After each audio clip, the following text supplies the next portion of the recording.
Lanjutan dari video sebelumnya. Melihat kekonyolan keluarga ini, petugas pipa ingin segera memperbaiki kerusakan yang ada di saluran air rumah tersebut. Namun, saat itulah kesialan dialami oleh Ibu Lutihung.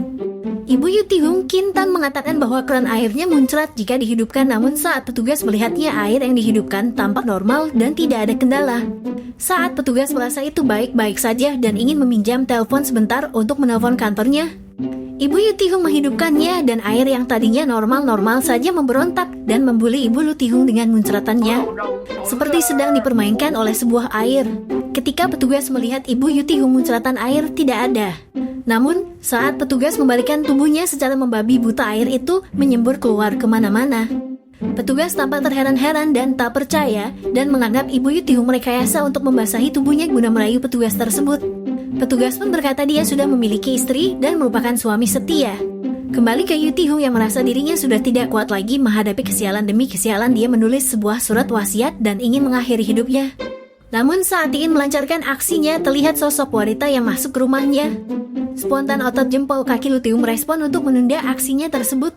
Perempuan itu adalah Choi Nei, teman baik Yutihung yang mencoba menyemangati Yutihung dengan datang ke rumahnya. Adik Yutihung, Julie, melarang Choi Nei untuk mendekati Yutihung agar tidak kena sial. Namun Choi Nei tetap mengikuti Yutihung yang mengajaknya ke kamarnya. Memberi semangat kepada Yutihung dan adegan konyol pun terjadi di sini. Penonton akan merasa salah kira dibuatnya.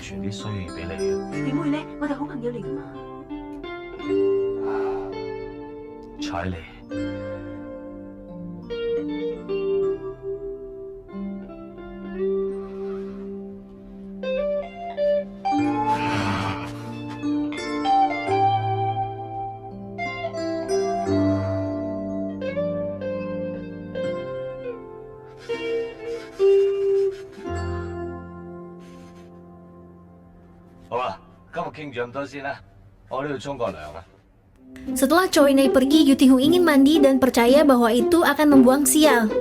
Dan beberapa patah kata yang diucapkannya, kesialannya masih saja sama. Pada malam hari saat Yutihung merajuk tentang kesialannya selama ini, tiba-tiba dia dikejutkan oleh kehadiran 3 sosok yang muncul saat petir menyambar. Wille Vega dan Dalsim tiba di masa lalu. Ketiga orang yang mengejutkan Yutihung tersebut mendekati Yutihung dan berkata bahwa mereka polisi masa depan tahun 2043 dan mereka juga bertanya apakah dunia ini benar tahun 1993. Dapat bertemu sekumpulan perampok gila, Yutihung melarikan diri dari mereka bertiga. Ketiga orang ini mengambil sebuah kertas yang terjatuh bertuliskan nama sekolah Yukong yang merupakan sekolah hakim Yutihung di masa lalu. Ketiga orang ini pun bergegas bertanya kepada pria yang melarikan diri tersebut. Dan inilah kejadian konyol selanjutnya saat manusia biasa bertemu ketiga makhluk super masa depan.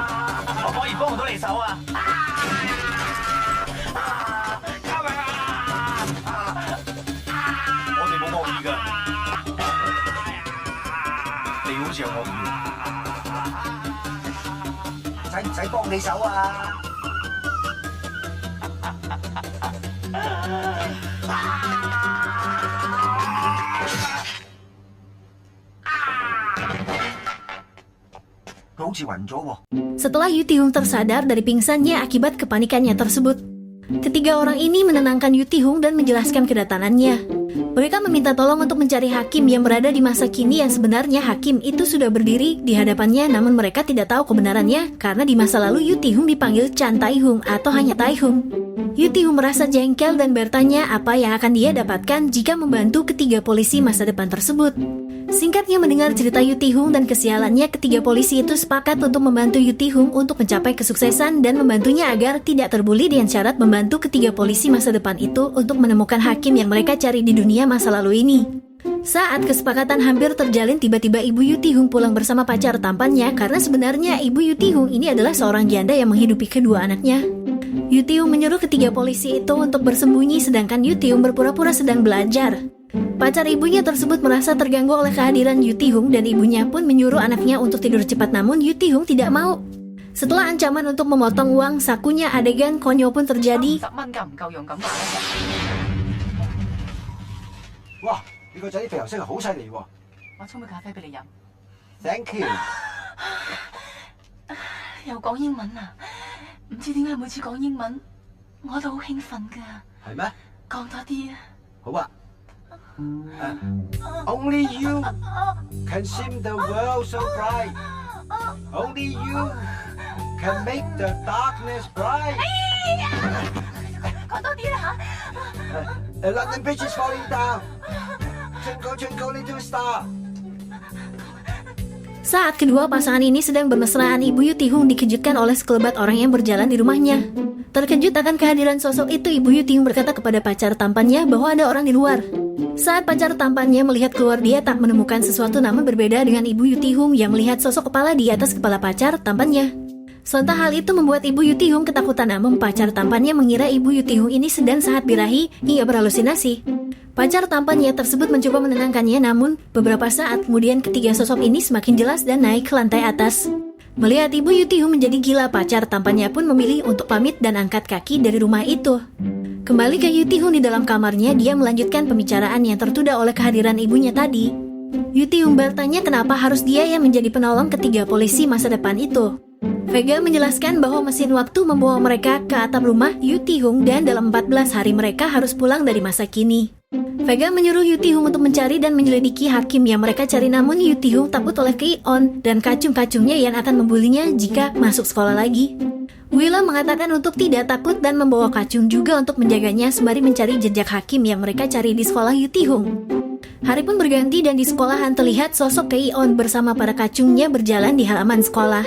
Tak berselang lama Yu Tihung menyela mereka yang berjalan di depan rombongan Kei-on dengan menaiki kacung barunya Dalsim yang juga memegang sebuah payung bersamanya. Melihat Yu Tihung membawa kacung barunya dan merasa ditiru, Kei-on tak terima dan ingin menghajar kacung baru Yu Tihung tersebut. Saat Yu Tihung berada di kamar mandi sekolah Kei-on dan satu kacungnya melabrak Yu Tihung dengan mengatakan sombong membawa kacung Pridavan bersamanya. Yu Tihung yang menjawab pertanyaan Kei-on dengan tidak takut membuat Kei-on geram dan mendekati Yu Tihung dan peristiwa sial Kei-on pun terjadi.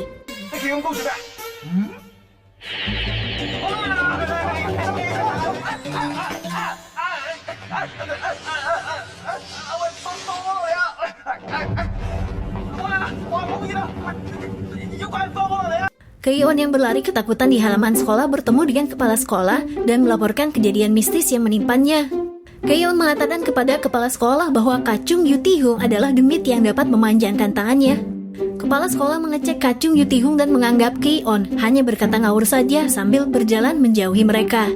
Yu Tihung pun memprovokasi Kei-on yang sudah merasa ketakutan sejak tadi. Ketika Yu Tihung dan Dalsim ingin pergi, Kei-on mengeluarkan pemukul berduri dan mengarahkannya ke kepala Dalsim. Namun hal itu membuat Kei-on mendapatkan kesialannya lagi.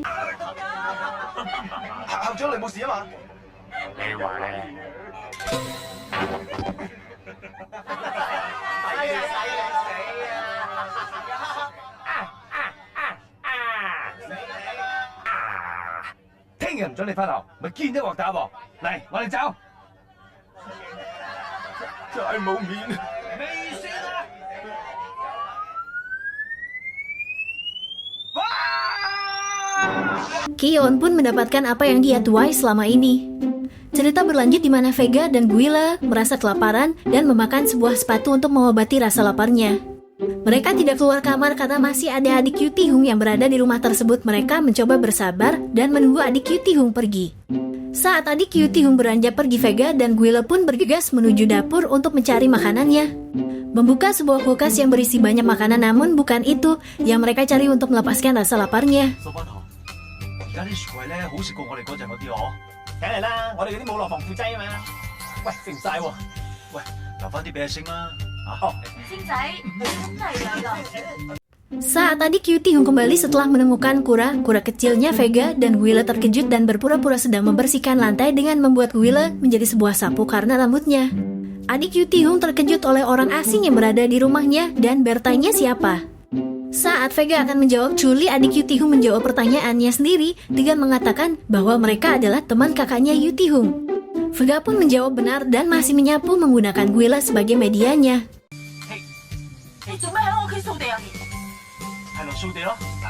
Sesaat kemudian Yu Tihung pulang dan melihat Vega dan Guila ketahuan adiknya, dia pun langsung menyamarkan mereka dengan memberi alasan palsu tentang siapa mereka ke adiknya.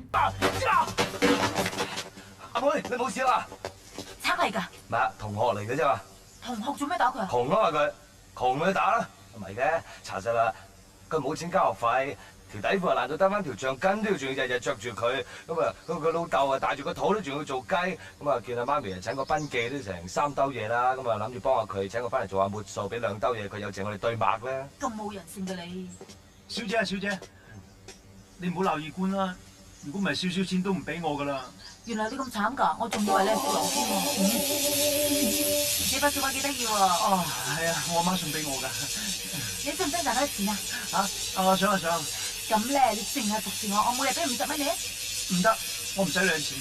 咁啊，你淨係服侍我，我叫我哥俾50蚊你啊。咁咪得。唔該攞翻啲嘢。好啊。好舒服。我吸翻上邊啊，你陣間上堂買嘢喎。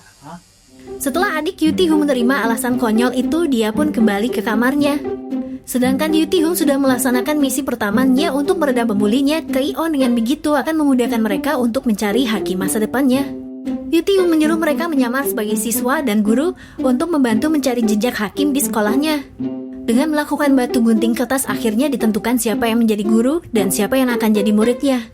Dan begitulah Vega menerima perannya sebagai siswa bermuka tua. Dan Guila berperan menjadi guru. Sedangkan Delcy masih menjadi kacung perindavan.